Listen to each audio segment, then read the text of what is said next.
What does this detailed attribution of tasks tell us about the collaborative nature of scientific research, and how does clearly identifying each contributor's role improve transparency, accountability, and recognition in academic publishing? How might future readers, peer reviewers, or citation analysts use this authorship breakdown to understand the depth and breadth of individual and collective expertise represented in the study? Can Davis Zurns manufacture solid-state sodium-ion batteries made from seawater in Latvia? What types of volcanic rocks predominate in the study area, and why is it significant that they are of rhyolitic composition? How does rhyolite differ from other volcanic rocks in terms of mineral content? And what implications does its mineralogy have for weathering behavior and sodium release? What are the primary minerals found in rhyolitic rocks, and why is the predominance of alkaline feldspars particularly relevant for understanding salinity processes?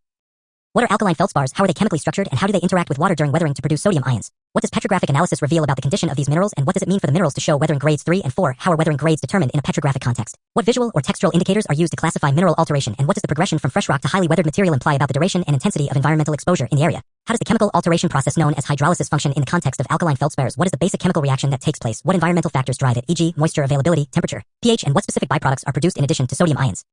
In what ways are the Na ions released during hydrolysis mobilized and transported into the groundwater system? Does the permeability of the rock matrix, the porosity of weathered materials, or the presence of fractures and faults facilitate the downward movement of sodium into aquifers? And what role do seasonal variations, precipitation, and evapotranspiration play in determining the flow of these ions? How is it confirmed that the sodium found in the groundwater is of geogenic rather than anthropogenic origin? Can isotopic or mineralogical signatures be used to trace the source of the salinity back to rock weathering? And what patterns in groundwater chemistry support this interpretation over alternative explanations such as agricultural runoff or industrial pollution?